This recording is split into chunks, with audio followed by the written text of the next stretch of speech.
მოგესალმებით. ეთერშია გადაცემა რეზიუმე, სტუდიაში მუშაობს ჟურნალისტი მერაბ მეტრეველი. მივესალმებით ჩვენს რადიო მსმენელებს, ვინც გვისმენს FM 103.9-ზე რადიო პალიტრის ეთერით. და ასევე მივესალმებით ჩვენს ტელემაყურებლებს, ვინც გვიყურებს ტელეკომპანია პალიტრა ნიუსის ეთერით. შეგახსენებთ, რომ ასევე შეგიძლიათ ვიყუროთ Facebook-ზე, პალიტრა ნიუსის გვერდზე და ასევე YouTube-ზე, პალიტრა ნიუსის არხზე. როგორც იცით, უნგრეთში ახალი მთავრობა იქნება. უნგრეთში კვირას გამართულ საპარლამენტო არჩევნებში პიტერ მადიარის ოპოზიციურმა პარტიამ ტისამ გაიმარჯვა. მადიარი პარლამენტში საკონსტიტუციო უმრავლესობას ჩამოაყალიბებს. დღეს გადაცემაში ჩვენ ამ თემაზე ვისაუბრებთ, როგორ მოახერხა ამ ადამიანმა 16 წლის შემდეგ ორბანის დამარცხება და რა პარალელები შეიძლება გაივლოს საქართველოსთან, თუმცა მანამდე ვისაუბრებთ, როგორი არის ევროპის რეაქცია ამ გამარჯვებაზე. ურსულა ფონ დერ ლაიანი დაწერა, რომ ის ესაუბრა პიტერ მადიარს უნგრეთი ევროპის გულში დაბრუნდა, სადაც მისი ადგილი ყოველთვის იყო. ეს პირველ რიგში უნგრელი ხალხის მომენტს წარმოადგენსო, დაწერა X-ზე ურსულა ფონ დერ ლაიანმა. ევროკომისიის პრეზიდენტის ურსულა ფონ დერ ლაიანის ცნობით პიტერ მადიართან სატელეფონო საუბრისას სასწრაფო პრიორიტეტული საკითხები განიხილა და რა საკითხები ეს? წინ სწრაფი სამუშაო აღდგენისთვის, გარდაქმნისთვის და რეფორმებისთვის, კანონის უზენაესობის აღდგენა. გარდაქმნა ჩვენი საერთო ევროპული ღირებულებების შესაბამისად რეფორმები, რათა ევროპული ინვესტიციებით შეთავაზებული შესაძლებლობები გაიხსნასო, აცხადებს ურსულა ფონ დერ ლაიანი. ჩვენ გადაცემას სწორედ ბრიუსელიდან ჩართვით დავიწყებთ. თამარ ნუცუბიძე, დამოუკიდებელი ჟურნალისტი ჩაგვერთვება. მოგესალმებით, თამარ. მადლობა გადაცემაში მონაწილეობისთვის და რო გითხრა რა კომენტარები კეთდება ბრიუსელში უნგრეთში გამართულ არჩევნებზე. მოგესალმებით კიდევ ერთხელ მერაბ ურსულა ფონ დერ ლაიანის აი ამ განცხადების თავის სოციალურ ქსელზე განცხადების შემდეგ სულ ცოტა ხნის წინ გააკეთა განცხადება პიტერ მადიარმაც თავის X-ზე, სადაც თქვა, რომ ძალიან მნიშვნელოვანი და სერიოზული სატელეფონო საუბარი ჰქონდა ევროკომისიის პრეზიდენტთან და უნგრეთის მომავალმა პრემიერ-მინისტრმა მაგალითად ხაზი გაუსვა იმას, რომ ახლა უნგრეთისთვის ყველაზე მნიშვნელოვანია სწორედ იმ ფონდების განბლოკვა და იმ ფულის დაბრუნება უნგრეთის მოსახლეობისთვის, რაც ორბანის ხელისუფლების გამო და ამ ხელისუფლების ქმედებების და კანონების გამო ჰქონდა გაჩერებული ევროკავშირს. მადიარი წერს, რომ ახალი ხელისუფლება ძალიან სწრაფად გაატარებს საჭირო რეფორმებს იმისთვის, რომ გამოთავისუფლდეს ეს თანხა და წავიდეს იმ მიზნებზე, რაზეც საჭირო არის და რა დაპირებებიც მან წინა საარჩევნო პერიოდში გასცა. ბრიუსელში კმაყოფილი პრინციპში შეიძლება ასე ვთქვათ, რომ რა თქმა უნდა კმაყოფილი არიან იმ შედეგით, რაც არის არჩევნების, ასევე უნდა აღინიშნოს, რომ საკმაოდ მოზომილი იყო ბრიუსელი, ოფიციალური ბრიუსელი ევროსტრუქტურები წინა საარჩევნო პერიოდში და არაერთხელ ღიად ითქვა, რომ ევროკავშირი მაქსიმალურად თავს შეიკავებდა ყველანაირი კონკრეტული განცხადებების მიკერძოების ან ვინმეს მიმართ ხარდაჭერის ღიად დაფიქსირებისგან, რადგანაც ისინი თვლიდნენ, რომ ეს შეიძლება ჩაითვალოს ჩარევად და ამ მხრივ უბრალოდ დამკვირვებლის როლში იყო და უყურებდა რა მოხდებოდა უნგრეთში. თუმცა, როდესაც უკვე გაირკვა, რომ მადიარის პარტიამ არათუ გაიმარჯვა ესეთი ძალიან შთამბეჭდავი შედეგი დადო, ამის შემდეგ რა თქმა უნდა განცხადება გააკეთა ევროკავშირის ყველა ლიდერმა და ზოგადი გზავნილი სწორედ ეს არის, რომ უნგრეთი უბრუნდება ევროკავშირს, უნგრეთი უბრუნდება ნატოს და ახლა მოლოდინები ისევ უნგრეთის მხარეს არის, რას იზამს მადიარის ახალი ხელისუფლება. პირველი მოლოდინი შეეხება უკრაინისთვის დაბლოკილი 90 მილიარდი ევროს განბლოკვას უნგრეთის მხრიდან, ასევე მაყურებელმა იცის, რომ ბოლო მომენტამდე ორბანიც თანახმა იყო, რომ უკრაინისთვის გადაეცათ ეს თანხა და როდესაც ყველა პროცედურა გაიარეს და სულ ბოლო პროცედურა, აქტიურად ტექნიკური პროცედურა იყო დარჩენილი, უცებ ყველასთვის მოულოდნელად ორბანმა უარი თქვა ამ თანხის გაცემაზე უკრაინისთვის. და ახლა არის მოლოდინი, როგორც კი ძალაში შევა ეს ახალი ხელისუფლება და ამას პერიოდი გარკვეული ჭირდება, ჯერ უნდა იყოს გამოქვეყნებული ოფიციალური შედეგები, ამის შემდეგ რაღაცა გარკვეული ვადა აქვს უნგრეთის პრეზიდენტს და მან უნდა წარადგინოს პრემიერ-მინისტრის კანდიდატურა პარლამენტის წინაშე, რა თქმა უნდა, მოლოდინი არის, რომ პიტერ მადიარი გახდება პრემიერ-მინისტრი და ამის შემდეგ უკვე დაიწყება კონკრეტული გადაწყვეტილებების მიღება და ვნახოთ რას გააკეთებს მადიარი როგორც პრემიერი და მისი კაბინეტი რას იზამს. ერთი საინტერესო დეტალი, მერაბ, შეიძლება შენთვისაც და მაყურებლისთვის საინტერესო იყოს. სხვათა შორის პეტერ მადიარი გარდა იმისა, რომ ერთ-ერთი მისი წინასაარჩევნო კამპანიის ისეთი ხაზი ძირითადი იყო, რომ ის თავად ფეხით დადიოდა რეგიონებში და ადამიანებს ესაუბრებოდა და სოციალურ ქსელებში ყოველდღიურად განახლება ხდებოდა, რამდენი კილომეტრი გაიარა. საერთაშორისო შეხვედრებზე ის ჩადიოდა თავის გუნდთან ერთად და ბოლოსკენ რამდენიმე თვით ადრე პირდაპირ აცნობდა კიდეც თავისი მომავალი კაბინეტის წევრებს. ძალიან საინტერესო ვიდეო ვრცელდებოდა მიუნხენის უსაფრთხოების კონფერენციიდან, სადაც მას შეხვედრა ჰქონდა დონალდ ტუსკთან, პოლონეთის პრემიერ-მინისტრთან და ამ ვიდეოში ჩანს როგორ აცნობს ის მომავალ საგარეო საქმეთა მინისტრს და სავარაუდოდ სწორედ აი ეს ქალბატონი ანიტა ორბანი დაიკავებს ამ პოსტს. ამას მოწმობს ისიც, რომ პოლონეთის პირველმა დიპლომატმა რადოსლავ სიკორსკიმ გუშინ დადო განცხადება თავის X-ზე, რომ პირველი სატელეფონო საუბარი ანიტა ორბანს ჰქონდა სწორედ მასთან და ასევე ცნობილია, რომ პირველი საერთაშორისო ვიზიტი პეტერ მადიარის იქნება სწორედ პოლონეთში. მადლობა თამარ, საინტერესო მიმოხილვისთვის. თამარ ნუცუბიძე გვერდთვებოდა ბრიუსელიდან ის შესაძლოა თუ როგორ შეხვდა ევროკავშირი უნგრეთში პიტერ მადიარის გამარჯვებას. Financial Times-ი წერს, რომ 27 პირობა წაუყენა ევროკავშირ ევროკომისიამ პიტერ მადიარს იმისთვის, რომ 35 მილიარდი ევროს გამბლოკვა მოხდეს და მათ შორის ერთ-ერთი მთავარი პირობა არის ბუნებრივია უკრაინასთან ურთიერთობების დალაგება და პლუს ამას რეფორმები, რაზეც ურსულა ფონ დერ ლაიენმაც ისარგებლა და კანონმდებლობის გამოსწორება და დემოკრატიისკენ შემოbrunება. ჩვენი სტუმრები იქნებიან სტუდიაში ნიკოლოზ ხატიაშვილი, ყოფილი დიპლომატი, ინიციატივა ჯერ საქართველოს წევრი, გიორგი გაჭაროვა, საერთაშორისო უსაფრთხოებისა და საერთაშორისო ურთიერთობების სპეციალისტი. მოგესალმებით, ბატონო. მადლობა გადაცემაში მონაწილეობისთვის და გადაცემის პირველ ნაწილში ვიდა ვისაუბროთ ბუნებრივია უნგრეთში გამართულ არჩევნებზე, ის შედეგებზე, შემდეგ თუ დრო დაგვრჩა, მინდა ირანის თემასაც შევეხოთ. მაგრამ ვნახოთ რამდენად დაგვრჩებათ, რომ ამამდე თქვენი შეფასება ამ არჩევნების, მოდი ვთქვათ, მნიშვნელობა რა არის ამ გამარჯვების თქვენი აზრით, თქვენგან დავიწყებთ. მოგესალმებით, მივესალმებით თქვენს მაყურებელს. ნამდვილად უნგრეთის არჩევნების შედეგები არა მხოლოდ უნგრეთისთვის არის მნიშვნელოვანი, არამედ ეს არის მთლიანად ევროპისთვის და რეგიონისთვის ძალიან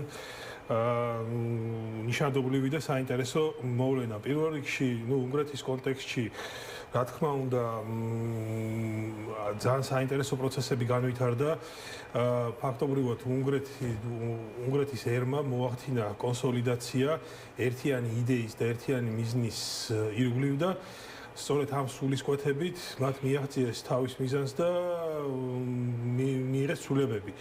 რაც შეეხება ევროპის კონტექსტში, რა თქმა უნდა ამას ძალიან მნიშვნელოვანი დატვირთვა აქვს. პირველ რიგში ის ფაქტორი, რომ მოგეხსენებათ უნგრეთი იყო რუსეთის ერთ-ერთი მნიშვნელოვანი მოკავშირე, ტროას ცხენსაც კი ეძახდნენ უნგრეთს ევროპაში და შესაბამისად უნგრეთში ორბანის რეჟიმის ცვლილება კიდე ერთი, ასე ვთქვათ, საცეცე მოაჭრა რუსეთს და დაასუსტა ის მთლიანად რეგიონში.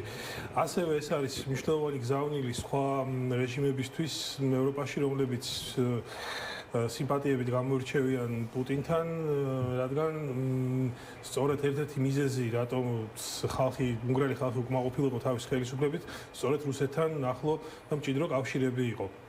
რაც შეეხება სხვა კონტექსტს, ზოგადად ბოლო პერიოდში ჩვენ ვნახეთ, რომ ევროპაში საკმაოდ, ასე ვთქვათ, რთული პროცესები მიმდინარეობდა, ბევრი საუბრობდა, რომ აი დაიწყო ევროპის რღვევაო და ასე შემდეგ. თუმცა უნგრეთის არჩევნების შედეგების გამოიწვია ის, რომ ევროპა გაძლიერდა ამითი და უფრო მოქნილი გახდება დიდი ალბათობით თავის გადაწყვეტილებების მიღებაში და უფრო ქმედუნარიანი.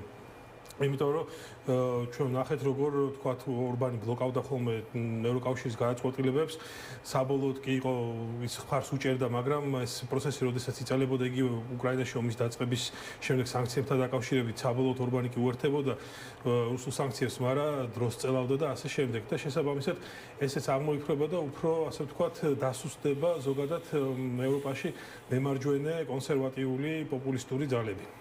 კი ბატონო, რადგან თქვენი აზრით რა მნიშვნელობა აქვს, ჩვენთვის რა მნიშვნელობა აქვს და ევროპისთვის რა მნიშვნელობა აქვს ამ ცვლილებაზე? დავიწყებ იქიდან, სადაც კოლეგამ დაამთავრა, ანუ ეს არის იდეოლოგიური მარცხი. პირველ რიგში ჩემთვის არის მნიშვნელოვანი, რომ რბილი ავტორიტარიზმის მქონე რეჟიმები აგებენ, ან რეჟიმები, ან ძალები, ასე ვთქვათ, ჩვენ ვიცით, რომ ორბანი ითვლებოდა რეალურად ესე ვთქვათ აი ამ მკვეთრად მემარჯვენე ძალების ასე ვთქვათ გურუთ და არა მარტო ევროპაში, არამედ ამერიკის შეერთებულ შტატებშიც ჰქონდა მაგას აი ზუსტად აქედან გამომდინარე გავლენა იგივე პრეზიდენტ ტრამპთან და იგივე ვთქვათ მაგას ულტრამემარჯვენე წევრებთან. და ეს არის ძალიან დიდი დარტყმა, ეს AfD-ს ეხება, ეს ეხება გერმანიის AfD-ს, ეს ეხება იგივე ლეპენის პარტიას საფრანგეთში, ეს ეხება მელონის პარტიას იტალიაში და ეს ყველაფერი ანუ შეკავშირებული. თუმცა მადიარიც მემარჯვენეა, ხო? მადიარი არის მემარჯვენე, მაგრამ იცით რა არის, მადიარი არის პრაგმატიკოსი მემარჯვენე, რომელიც ასე ვთქვათ ძალიან ესე ვთქვათ დაუკრეფავში არ გადადის, მაგას ესმის დღეს რომ რა თქმა უნდა ორბანის ასე ვთქვათ მართლობის კვალობაზე მაგას ესმის რომ აი ასეთი გზა იწევს ესე იგი ევროპისგან მის ქვეყნის იზოლაციას და მაგას ესმის რომ ეს იზოლაცია არასოდეს არაფერ კარგს არ მოიტანს და მეტნაკლებად აი ამის ბრალი არის რომ დღეს უნგრეთში არის პრაქტიკულად ძალიან მძიმე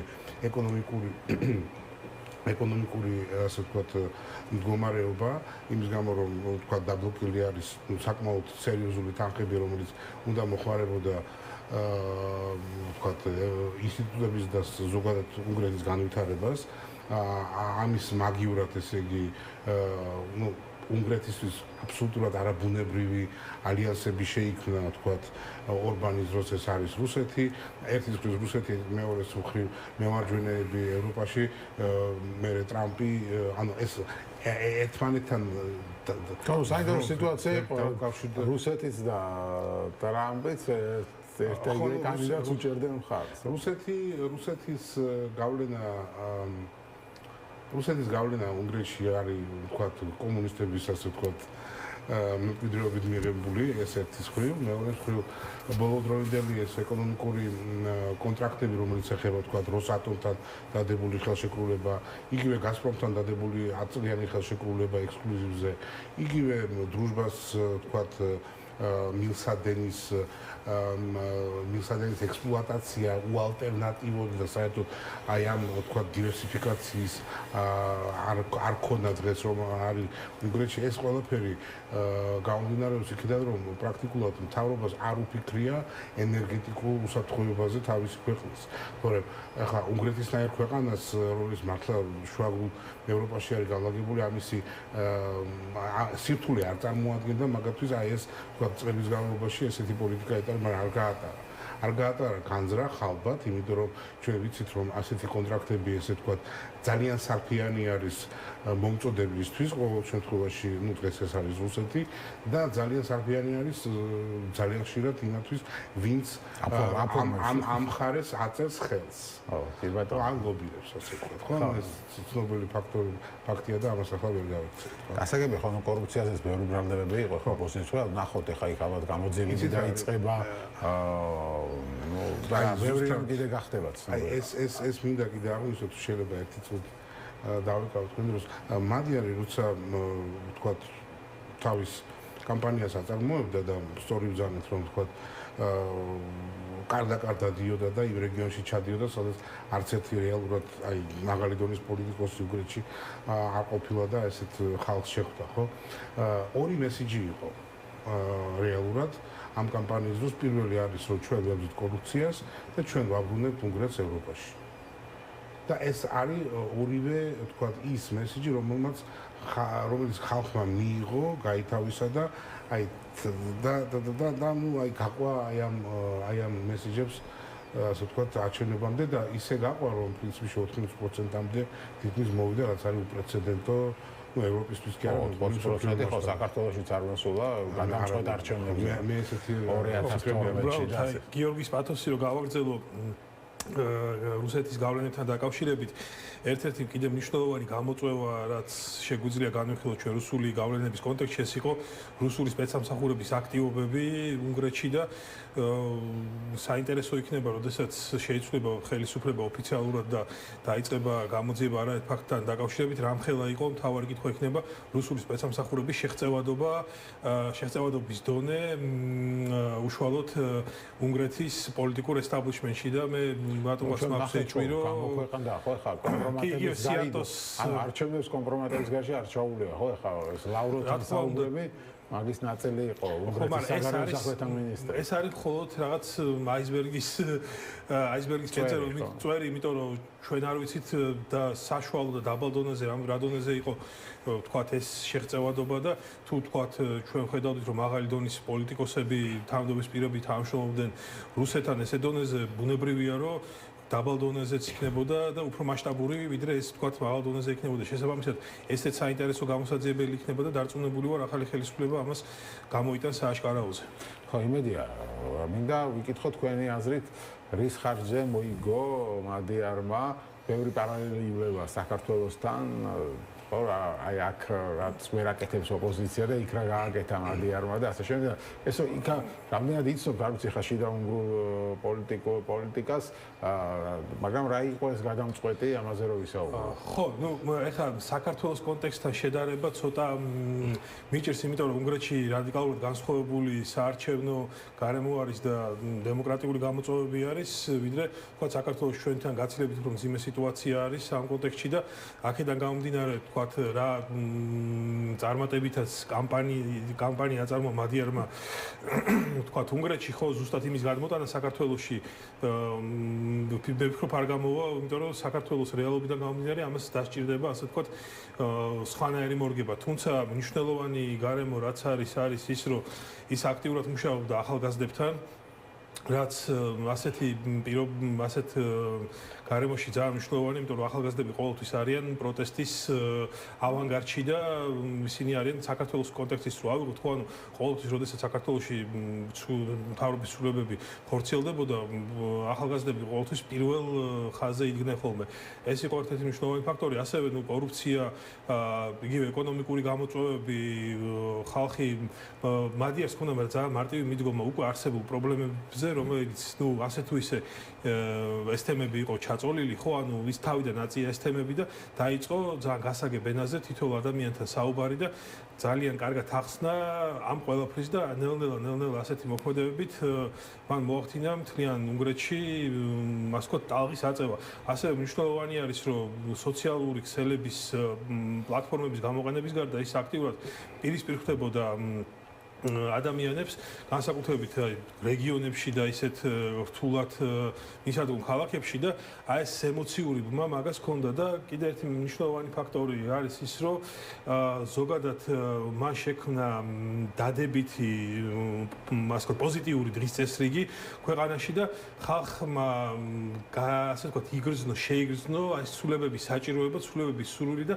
მთლიანად აი უნგრეთში უკვე წინა საარჩევნოდ იგრძნობოდა რომ ხალხი მზად იყო ცვლილებებისთვის, მათ უნდათ ეს ცვლილებებისთვის და ამას უკვე შეუქცევადი პროცესი ჰქონდა, თუმცა რა თქმა უნდა წინა საარჩევნოდ არსებობდა გარკვეული გამოწვევები მაჟორიტარულ ოლქებთან დაკავშირებით, იმიტომ რომ მიუხედავად მაღალი მხარდაჭერისა, ხო, ან მაჟორიტარულ ოლქებში კვლავ რჩებოდა საფრთხეთ, რომ შესაძლოა იყო რომ რაღაცები წაეგოთ ისევ და ისევ სხვადასხვა მანიპულაციები და გამიზიდვა. გაკეთა რომ ხა სამოძრაო უმრავლესობა იყო და იმედია შეიცვლება ეს მანკიერი პრაქტიკა, იმიტომ რომ მაჟორიტარული სისტემა ყოველთვის იძლევა საშუალებას, რომ მართველმა ძალამ ეს სათავისოდ გამოიყენოს და მეტ ბენეფიტს აძლევს, ასე ვთქვათ, მაგას და შესაბამისად ეს დაიგები თქვენ თუ გაქვთ მოსაზრება რა იყო გადამწყვეტი უნგრეთის დარჩენებში და აქ რა აკლია ოპოზიციას იმისთვის რომ იგივე წარმატება გაიმარჯვოს. ნუ მე ვფიქრობ რომ სწორი გათხრები იყო გაკეთებული პირველ რიგში სწორი გათხრა იყო გაკეთებული როდის და რანაირად უნდა დაეწყო მადიარს თავისი პოლიტიკური მოღვაწეობა. აღმოჩნდა დიდი სკანდალი, სადაც ცენტრში იყო მაგის ცოლიც კი და მაგან ესე ვთქვათ პოლიტიკური ყნოსვა გამოიყენა და იყნოსა ის რომ აქედან შეიძლება დიდი რაღაცა გამოვიდეს. გააკეთა ძალიან დიდი განცხადება თავის დროზე მაშინ, რომელიც მოიპყრო ასე ვთქვათ ყურადღება მთელი ქვეყნის. და იქნებ დაიწყო მე მოიპოვა ვთქვათ იგივე მეორე ნაბიჯი იყო ადმინისტრაციული ცოლიც კი ჩაწერაო ხო თუ რა ხო იუსტიციის მინისტრი იყო იუსტიციის მინისტრი რომელსაც მე მოუწია და ახლა მაგერ არის უბრალო ხალხიდან გამოსული ადამიანი ეს არის პოლიტიკური ელიტის შთამომავალი და ხო ბაბუა იყო პრეზიდენტი ბებიამისის ძმა იყო პრეზიდენტი იყო და ნუ იქ კიდე მაღალჩინოსნები არიან პრაქტიკულად მაგის ოჯახის გარემოცვა და წევრები მთლიანად. ამიტომ ეს არ არის თქვათ ქუჩიდან მოსული ადამიანი რეალურად რა ეს არის ძალიან კარგად გათვისებიარებული იმ პოლიტიკურ რეალობაში რომელიც მაგის ქვეყანაში არსებობს და ამიტომ ამისი ანალიზის გაკეთება მაგას არ გაუჭირდა ეს ერთი. მეორე როგორც ვთქვი ეს მომენტი გამოიყენა. მესამე ადმინისტრაციულად ძალიან კარგად დაალაგა ურთიერთობები, თქვათ არსებობდა ეს ტისა პარტია, უბრალოდ ნუ მიგდებული და პრაქტიკულად უცნობი, მაგრამ ადმინისტრაციულად გამოიყენა ეს პარტია, გაწევრიანდა და მერე გახდა თქვათ მაგისი ლიდერი და მერე დაიწყო 2 წლის წინ დაიწყო ეს მოძრაობა. პირველი არჩევნები რომელიც პრაქტიკულად მოიგო, მაგრამ მოიგო 7 ადგილი ევროპარლამენტში, როდესაც ფიდესმა მოიგო 10. და იქ უკვე გამოჩნდა 2 წლის წინ, მაგრამ პირველი პატარა ნაბიჯის გამარჯვება, ასე ვთქვათ, მოიპოვა, სადაც აჩვენა, რომ მაგას შეუძლია გამარჯვება და 30%-იანი, ასე ვთქვათ, რეიტინგი ჰქონდა უკვე მაშინ. და აი ამაზე დააშენა, უკვე ჰქონდა ფუნდამენტი და დააშენა ეხლა რა არის. უბრალოდ ისე კი არ დადიოდა ეს რეგიონებში. ახლა 20 წლის არჩევნები რომ გავისეროთ ჩვენ უნგრეთის მან პრაქტიკულად უკვე ჩანდა რომ ფიდესი არ არის იმდენად პოპულარული, მაგრამ ის ოპოზიცია, რომელიც ძველი ოპოზიცია დავარქვათ ამას, იყო უუნარო და დაახლოებით ჩვენთან როგორც იქაც დამოცემულობაც არის. ანუ ოპოზიცია გაერთიანდა სხვადასხვა ქვეყნები, იმიტომ რომ სხვადასხვა ფაქტორები არის. კი, მაგრამ ოპოზიციის სისტემაზე იდება. ეგ პარალელს საინტერესო ოპოზიციის ერთიანობა არის საჭირო და მაშინ წინა არჩევნებზე გაერთიანდა ოპოზიცია და წააგეს.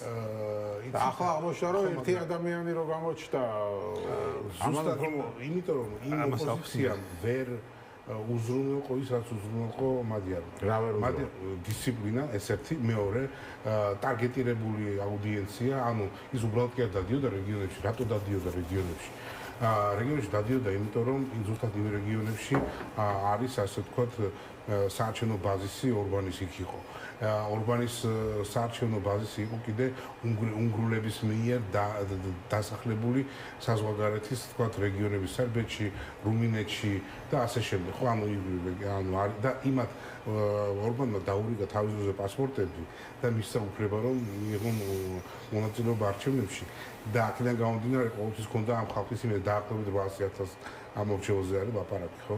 ზოგადად. ხო და ამიტომ აი ეს ჯგუფები რეალურად ამ კაცმა მოიარა ეს ერთი მეორე ის რაც ხდებოდა თქვათ იგივე სიარტოს საუბარი ლავროვთან რომ გამოქვეყნა ეს მეტყველებს იმაზე რომ ტისა ძალიან აქტიურად მუშაობდა სამართალდამცავებთან პროკურატურასთან ანუ იმ ხალხთან ვინც იქ მუშაობდა და იქედან გამოჟონა ამ ყველაფერმა. ამიტომ დაახლოებით 80% თვლიან რომ დაახლოებით 80% აი ამ სამსახურების უკვე წინასწარ იყო ამის მხარეს. გადასული ხო? ჯართან ერთად. თქვენც გიდოდა. ხო არა ბატონო გიორგი მაგნიშნა ძალოვნებთან კომუნიკაცია თუმცა საკითხავი ეს ინფორმაცია ამ ინფორმაციამ გამოჟონა ვთქვათ ეს ადგილობრივი სპეცსამსახურებიდან თუ ეს იყო ასე ვთქვათ დასავლური სხვა სპეცსამსახურების ნადავლი უნგრეთის წინააღმდეგ აქედან გამომდინარე ხო თუმცა ის ფაქტორი რომ ისინი საჯარო მოხელებთან მუშაობდნენ ძალიან აქტიურად ეგეც ფაქტია და სწორედ ეს სიარტოს მიმართ გამოძიება რომ დაანონსეს რომელზეც ითქვა ვითომ ანადგურებს საიდუმლო ინფორმაციასო შესაძლოა ბევრ საჯარო მოხელის ეს ინფორმაცია ქონდეთ ასე ვთქვათ დაკოპირებული ეს დოკუმენტები და სწორედ მაგათი დახმარებით გავიდეს მაგი არის ხელში. კი ბატონო, ჩვენ გვაქვს რეკლამა და რეკლამის შემდეგ გავაგრძელებთ საუბარს დაბრუნდებთ.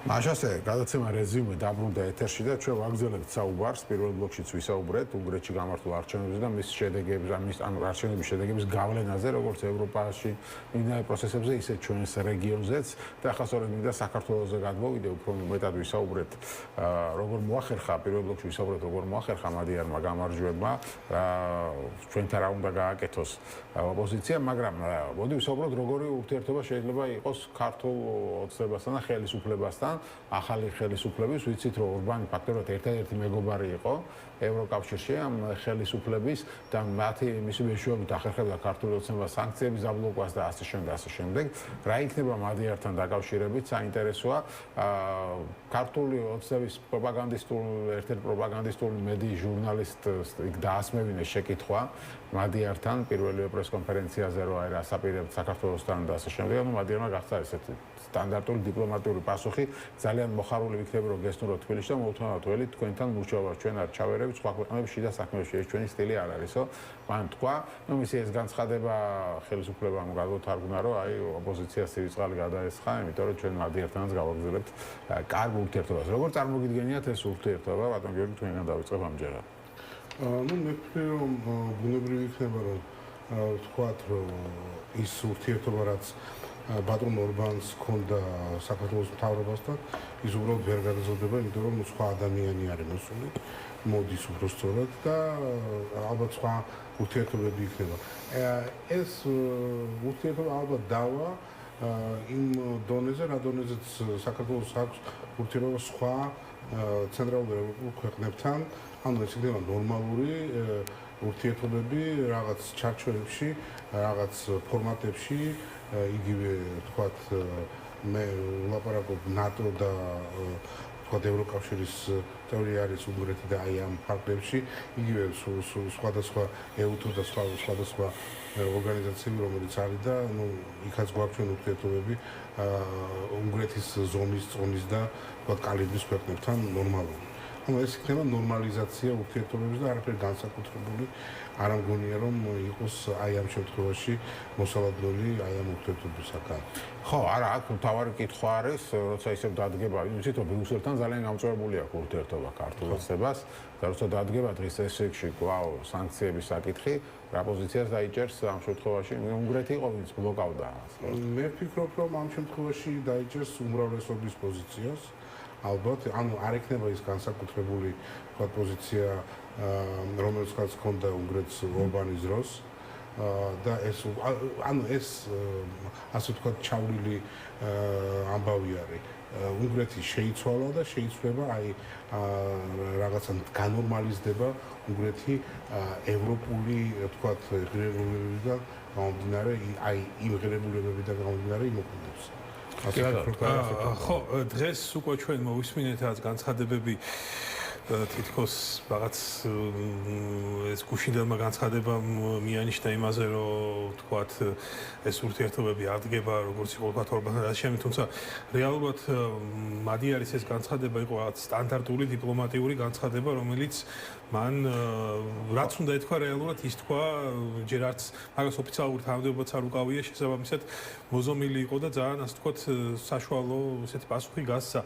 ასევე მნიშვნელოვანია რომ მადიარი ოპოზიციამაც აქ თავისი სამოიკითხა ასე თქვა თავის სასარგებლო როცა მან თქვა რომ არც ერთი ქვეყნებში დასახელში არ ჩავერევით რომ ოპოზიციამ ასე გაიგო რომ ანუ როგორც ორბანი უჭერდა მხარს არსახატოსებას ესე არ დაუჭერთ ხარს ხო ნუ ორბანი იყო განსაკუთრებით ასე თქვა ლობისტი ქართული ოცნებისთვის რომელიც ლობირებდა ქართულ ოცნებას და ბლოკავდა და მათ ინტერესებს ატარებდა ასევე მნიშვნელოვანი გარემოება არის ის რომ ქართული ოცნება თუ გავიხსენებთ ტრამპის გაპრეზიდენტებას მაქსიმალურად ცდილობდა რომ თავისი message box-ი მიემსგავსებინა ამერიკის ახალი ადმინისტრაციის message box იგივე თქვა რამე თუ მოხდებოდა ან კანონი იქნებოდა მიღებული მსგავსი ან რაღაცა ხო და აქედან მოდიოდა message-ი აი ჩვენც იგივეს ვაკეთებთ და ბევრი საერთო გვაქვს თუმცა და დღეს ნახეთ უკვე რამდენიმე მცდელობა ზუსტად ასეთი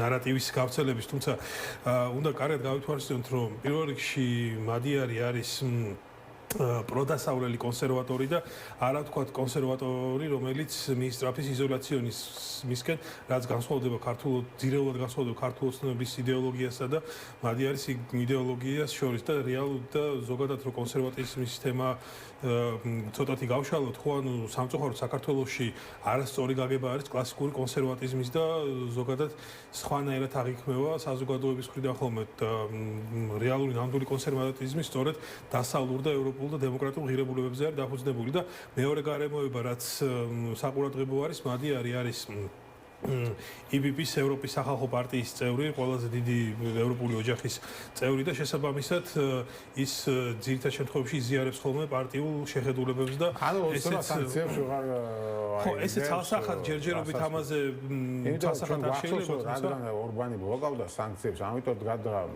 დადგა დღის წესრიგში რომ შეჩერებულიყო ვიზომიმოსვლა რადგან სანქციებს ვერ უწესებდნენ რომელსაც ერთიან გააწყობება ჭირდებოდა უვიზო მოსვლას არ ჭირდებოდა და ეგ ჩვენთვის ხალხისთვის შეიძლება სასარგებლო აღმოჩნდეს იმ კუთხით რომ უვიზო აღარ გაგვიჩერონ ასე ხო ნუ ესე ცალსახად ვერ ვიტყვი დარწმუნებით რომ აი მადიარი მოვა და სანქციები დაწესდება რამდენი სხვადასხვა გარემოება არის იგივე ვთქვათ სლოვაკეთის ფიცოს ფაქტორიც არის შეიძლება ფიცომ გარკვეული პერიოდის განმავლობაში ეს ორბანის როლი იგისოს მაგრამ დიდი ხანი არ მგონია ეს რომ გაგრძელდეს იმიტომ რომ ფიცო არ არის იმ კალიბრის და იმ წონის პოლიტიკოსი როგორც იყო ორბანი.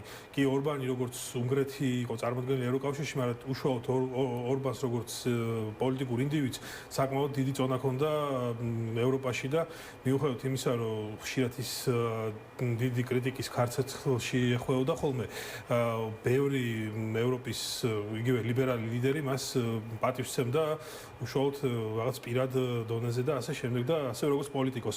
შესაბამისად, ხო აი რაღაც ფაქტორებზე იქნება დამოკიდებული, მაგრამ საერთო ჯამში უნგრეთის პოზიციის ცვლილება, რა თქმა უნდა, სლოვაკეთს იქონიებს გავლენას, იმიტომ რომ სლოვაკეთი ძირითადად უნგრეთს მიყვებოდა ხოლმე ამ გადაწყვეტილებებში და ასე შემდეგ და ეხლა სლოვაკეთი ნახეთ ფაქტობრივად მარტო დარჩა იდეოლოგიურ მდგომარეობაში და აქედან გამომდინარე არ მგონია რომ სლოვაკეთმა დიდი წინააღმდეგობა გაუწიოს მარტო საქართველოს კონტექსტზე არ მახსოვარი ზოგადად ევროკავშირის გადაწყვეტილებების მიღების პროცესს.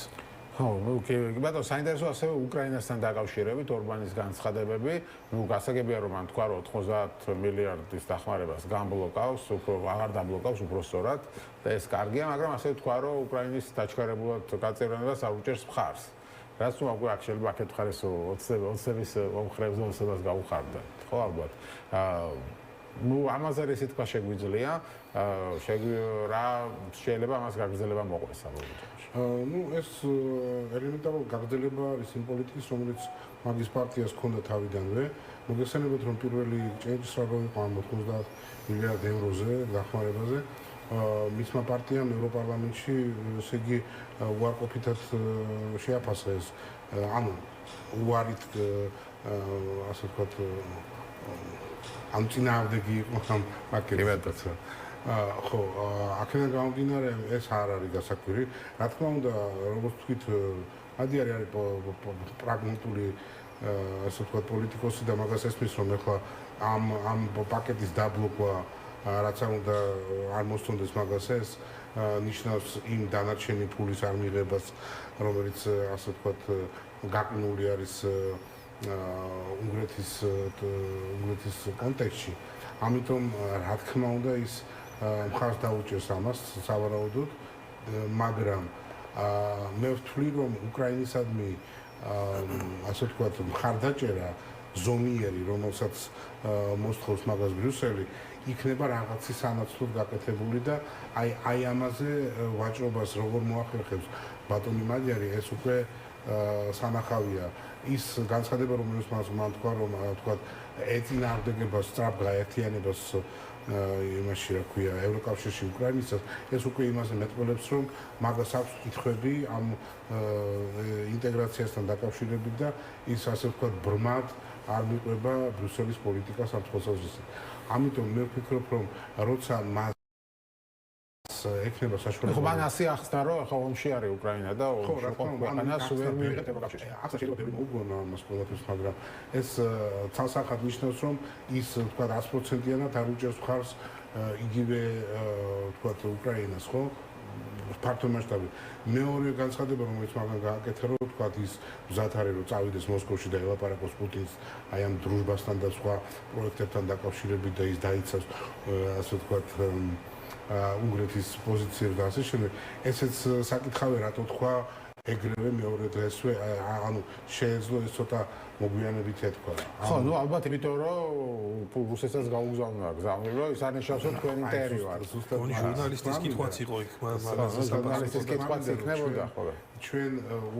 ჩვენ ახლა უნდა გადავიდეთ ალბათ სამჯერ ჩვენ კი არ ზოგადად რომ უნდა ვილაპარაკოთ იმაზე როგორ და რანაირად მოახერხებს მადიარი შიდა სიტუაციის დაალაგებას და ძალაუფლების ასე ვთქვათ კონსოლიდაციას თავისი პარტიის ხელში იმისათვის რომ აი ის რეფორმები გაატაროს კანონმდებლობა შეცვალოს კონსტიტუცია შეცვალოს და საერთოდ აი იმ მოთხოვნებს უპასუხოს რაც ბრიუსელიდან მაგან ვთქვათ სიის სახით უკვე მიიღო ხო ან ეს არ არის ადვილი პროცესი პრინციპში ერთი ეტაპი მისი პოლიტიკური ცხოვრების დამთავრდა რომელიც არის არჩევნები და გამარჯვება არჩევნებში მეორე ეტაპი რაცაც ეხება ვთქვათ ქვეყნის ასე ვთქვათ დასტაბილურება და კონსოლიდაცია აი ეს უდიდესი ხო, თავარია ახლა მან აისევ არ შეასრულოს პუტინის დროას ცხენის როლი ბრიუსელში რაღაც მომენტში და ეს ვთქვათ რაღაც ეს თამაში არ დაიწყოს ისე ხო და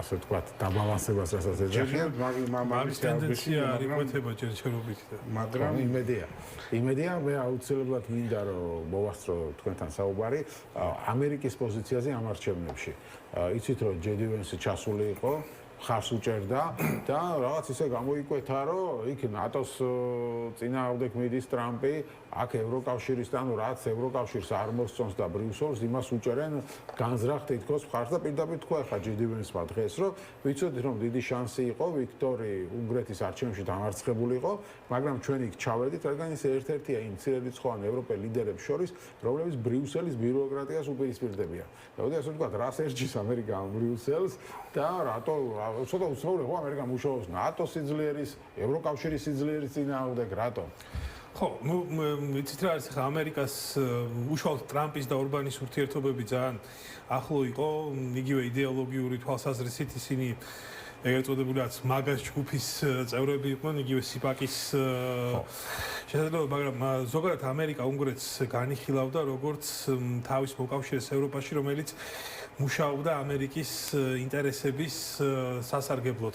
თუ რუსეთის ინტერესებს არ მუშაობდა. ხო, მაგრამ რაღაცებში ამერიკასაც ეხმარებოდა და ეს კავშირები ძალიან მყარი იყო და რეალურად ახლა ამერიკამ უნგრეთის ორბანის ცვლილებით თავისი ეგრეთ წოდებული გავლენის საშუალება ევროპაზე განაწყვეტილებების გავლენის საშუალება ევროპაში დაკარგა და მე უფრო ესე შევხედავდი ამ სიტუაციას, თუმცა არ გამოურიცხავ რომ მადიერთანაც გაგრძელდეს ურთიერთობა ხო, რატო მადიერთს არ ექცევა სურვილი რომ ცუდი ურთიერთობა ჰქონდეს ამერიკას, მაგრამ მე აქ ვიკეთება, აშკარად იკვეთება, რომ მათ უნდათ ნატოს და ევროკავშირის ასე ვთქვათ დასუსტება, ხო? იქ ნატოს ემუქრებიან რომ გაავალთ ასე შემდეგ, მაგრამ ნატოს დავანებოთ ახლა თავი კიდე სხვა პრობლემებია.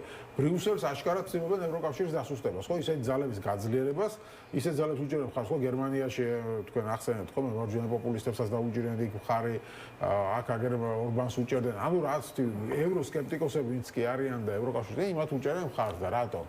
ხო, მაგრამ ერა იანვრიდან მე მგონი ტრამპი გაიძახის ნატოსში დაგავდივართო, მაგრამ ძირითადად ეს ემსახურება ხოლმე იმას, რომ ნატო რაღაც დათმობებზე წაიყვანოს. იგივე იყო. ამიტომ თქვი ნატო ცალკე გამოყვეთ, მაგრამ ევროკავშირის სულტესთან დაკავშირებითაც ხო ანუ ტრამპა როცა დაიწყო ნატოზე აპელირება, ჩავიდა რუტე, შეხვდა ტრამპს და მერე სხვა გაწყობით გამოვიდა და რუტემაც განაცხადა, რომ გარკვეულწილად შესაძლოა ამ პროცესებში რაღაც ფორმით ჩავერთოთო. ანუ გამოვაჭრების კი ბატონო, მე გავიგე, ბრიუსელის დასუსტებას იმიტომ არ ამგონია მე ამერიკამ ეს ნაბიჯი გაიგას, იმიტომ რომ აი ზუსტად ირანის ომის ფონზე ამერიკამ ძალიან კარგად დაინახა ევროპის სიძლიერის საჭიროება მაგის ინტერესებიდან გამომდინარე და ნატოს. ანუ მაგრამ ნაბიჯების სხვანაირად თუ ერას ფიქრობ, რატო თუნდა მაგალითად ევროკავშირის დასუსტება. უპირველო ყოვლისა ეს არის იდეოლოგიური ჯახი, ასე ვთქვათ. იმიტომ რომ ჩვენ ვიცით რომ დღეს ამერიკის შეერთებული შტატების სათავეში არიან მემარჯვენეები, ანუ კონსერვატორები. და ბრიუსელის ინსტიტუციები, ვთქვათ, ევროკავშირის ინსტიტუციები განიხილება როგორც ლიბერალური იდეოლოგიის, ასე ვთქვათ, ბუდე და გამავრცელებელი. აქედან გამომდინარე, ეს არის იდეოლოგიური, ანუ ბრიუსელის დასუსტებით ესენი ფიქრობენ, რომ დაასუსტებენ იგივე იდეოლოგიის მქონე ადამიანებს, ანუ დემოკრატებს, ანუ ულტრადემოკრატებს, ანუ ვოუკიზმის ამბავი არის აქაც. და აი ეს არის იდეოლოგიური ჯახი. რაც შეეხება ნატოს, ნატო არის ასე ვთქვათ იზოლაციონისტის მხრიდან დანახული დღეს ამერიკას თუ შევხედავთ, ანუ იზოლაციონისტური პოლიტიკა დაბრუნდა ამერიკაში დიდი ხნის მერე და ამიტომ ვთქვათ ნატო ჭირდება ამერიკას, ეს იცის, მაგრამ იმ დოზით არ არის მზად ამერიკა რომ ჩადოს ამაში ინვესტიცია რაც იყო ადრე პერიოდებში და ამიტომ ყველანაირად ცდილობენ რომ დატოვონ ევროპის კონტინენტი და ეს ხარჯიც თქვათ შეამცირონ, მაგრამ ირანის კონფლიქტმა პრაქტიკულად დაგვანახა რომ ეს არის თუ ამერიკას უნდა დომინირება მსოფლიო მასშტაბით, ეს არის აუცილებელი მე ვლაპარაკობ ევროპის ჩართულობა ამერიკის ასე ვთქვათ მხარეს ყველანაირ დონეზე არის აუცილებელი. იმიტომ რომ ევროპის გარეშე ამერიკის შეერთებული შტატები ხელა ძალას უწარმოებს. ბოლოს მე თქვი რომ ირანზეც მინდა მოვასწრო, ირანში ბოლოს შექმნილი ვითარება. ხო რაღაც ახალი რაც არის პრინციპში ამერიკამ თქვა რომ ბლოკადას გამოუცხადებს საზღვაო ბლოკადას რომელსაც ეს რას ნიშნავს, იმიტომ რომ ისედაც დაბლოკილი გონდა ირანს, ხო ეს რუტე და რა გაგზელება შეიძლება ამას მოყვეს, ეს რომ აუხსნათ ასე. ეს რეალურად ჩემი აზრით არის, ჩემი აზრით რა ირანმა დაბლოკადა, ანუ დაბლოკვის დაბლოკვა არის. ხო, ირანმა დაბლოკა ჯოკერსო გადაჯოკერა ასე დრო. ირანმა დაბლოკა ორგოზის რუტე რეალურად იმათვის ვინც მაგას უნდა რომ დაიბლოკოს. ანუ სხვა ქვეყნები და თქვათ ამერიკის შეერთებული შტატები და დასავლეთი. სრუტე არის გახსნილი ირანის მხრიდან ჩინეთში მიმავალი თვითებისთვის და იმათვის ვინც $2 მილიონ თქვათ ერთ გემში გადაიხდის, ხო ტრანზიტს. აქედან გამომდინარე ამერიკელებმა ესეც დაბლოკეს, ანუ ის ვინც იქიდან გამოვა საერთოდ, იმას ასად არ გაუშვათ. და ანუ პრაქტიკულად ნიველირება მოახდინეს აი ამ ირანული ბლოკადის. ეხლა საიდკენ მიდის ეს ყველაფერი არ ვიცი, იმიტომ რომ იმის მერე რაც ისლამაბადში ჩაიშალა ეს მოლაპარაკებები, გუშინ მთელი დღე დიდი არმადა თვითმფრინავების მოფრინავდა ამერიკის შეერთებული შტატებიდან სრუტეს მიმართულებით და დაახლოებით ისრაელთან თიშავდნენ თავის ტრანსპორტერებს ტრადიციულად ჩვენ ვლაპარაკობ ასობით რეისზე რაც პრინციპში ანუ პირველი სრუტის ომის დროს იყო ესეთი აქტიურობა და ეს აუხსნელია ჯერჯერობით, ანუ რა გადააქვთ, როგორ გადააქვთ, ვისთვის გადააქვთ და რა იგეგმება. მე ვფიქრობ, რომ ჩვენ ვნახავთ ალბათ კონფლიქტანუ ომის ესკალაციას რაღაც დონეზე. ეს მოლაპარაკებები არ გაგრძელდება. მე ვფიქრობ, რომ იმიტომ კიდე მეორე რაუნდს თავაზობს პაკისტანი, რომ ვილაპარაკოთ. ამ შემთხვევაში მოდით დაუჯეროთ ჯეიდი ვენს, რომ მაგან თქვა, რომ პრინციპში ის არ არის მზად ჯერ და პაკისტანში ჩასასვლელად არ არის მზად და მან დაინახა ასე ვთქვათ არაკონსტრუქციული პოზიცია ირანის მხრიდან აი ამ მოლაპარაკების მიმართ. პრინციპში რაც ამერიკის მხარემ განაცხადა, ერთადერთი საკითხი, რომელიც მაგათი განცხადებით ვერ შეთანხმდნენ, ეს არის ბირთვული პროგრამა. ანუ ბირთვულ პროგრამაზე ვერ შეთანხმდნენ. ხო, საუბარია რომ ირანი 5 წლით გაჩერებას თავაზობდა, ამერიკა 20 წლით ითხოვდა და რაღაც. ჩვენ არ ვიცით რამდენად მართალია, მაგრამ ერთადერთი საკითხი არის ეს ბირთვული პროგრამა, რომელიც ვერ შეთანხმდნენ.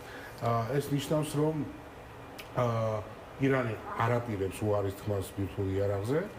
ერთი მომენტი არის და მაგრამ თელ დანარჩენ სამყაროსთვის და იმათვის ვისაც აქვს აზრად რომ ეგება მეც გავაკეთო იგივე იარაღი ეს არის თქვათ იგივე სიგნალი რომ ეს იარაღი უნდა კონდეს რომ ხელი არავინ არ მოკიდოს ეს არის ეს მესიჯი რომელიც ამოთან დაკავშირებით ნუ თავიდანვე არაერთხელ თქვენს ეთერში და სხვა ეთერშიც ქონდა საუბარი რომ ეს ომი რაღაც ერთ თვეში და ორ თვეში არ დასრულდებოდა და ამას ეკნებოდა თავისი გაგრძელება იმიტომ რომ ერთი მხრივ ამერიკას გააჩნია და ისრაელს თავისი ეროვნული ინტერესები ისი მიღწევაც სურთ იმიტომ რომ ეხლა ისეთ მოცემულობაში არის ისინი ამომიდა ვერ გამოვლენ ესე უბრალოდ და მეორე მხრივ ირანის პოზიცია სადაც